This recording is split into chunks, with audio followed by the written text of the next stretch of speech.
லங்காஃபோ ஊடக உறவுகளுக்கு அன்பான வணக்கங்கள் மற்றும் ஒரு காணொலியூடாக உங்களை சந்திப்பதிலே நாங்கள் மகிழ்வடைகிறோம்.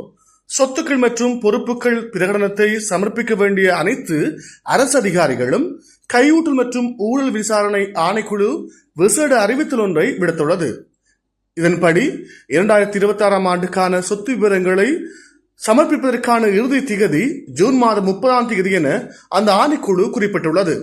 வெளிப்படைத்தன்மை மற்றும் வினைத்திறனை அதிகரிக்கும் நோக்கில் இம்முறை அனைத்து பிரகடனங்களும் டிஜிட்டல் முறை ஊடாக மாத்திரமே சமர்ப்பிக்கப்பட வேண்டும் என அறிவுறுத்தப்பட்டுள்ளது. அத்துடன் கையால் பூர்த்தி செய்யப்பட்ட பிரகடனங்கள் ஏற்றுக்கொள்ளப்பட மாட்டாது என ஆணைக்குழு வலியுறுத்தியுள்ளது.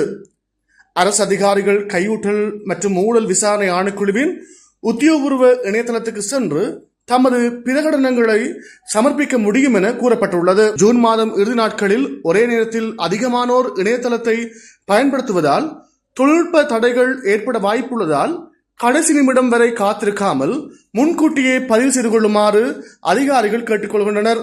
அத்துடன் நிர்ணயிக்கப்பட்ட திகதிக்குள் சொத்து விவரங்களை சமர்ப்பிக்க தவறுவது பாரிய குற்றமாக கருதப்படும். ஜூன் 30 பின்னர் பிரகடனங்களை சமர்ப்பிப்பவர்கள் மேல்திக கட்டணங்களை செலுத்த வேண்டிய தேவை ஏற்படும் என ஆணைக்குழு தெரிவித்துள்ளது. எனவே பொறுப்புள்ள அதிகாரிகளாக இன்றைய உங்களது மின்னணு சொத்து பிரகடனத்தை பூர்த்தி செய்யுமாறு கையூட்டல் மற்றும் ஊழல் விசாரணை ஆணைக்குழு மேலும் அறிவுறுத்தியுள்ளது. இது போன்ற பல செய்திகளை லங்காஃபோ ஊடகத்தினூடாக நாங்கள் வழங்க காத்திருக்கிறோம். தொடர்ந்தும் லங்காஃபோ ஊடகத்தினூடாக இணைந்திருங்கள். நன்றி.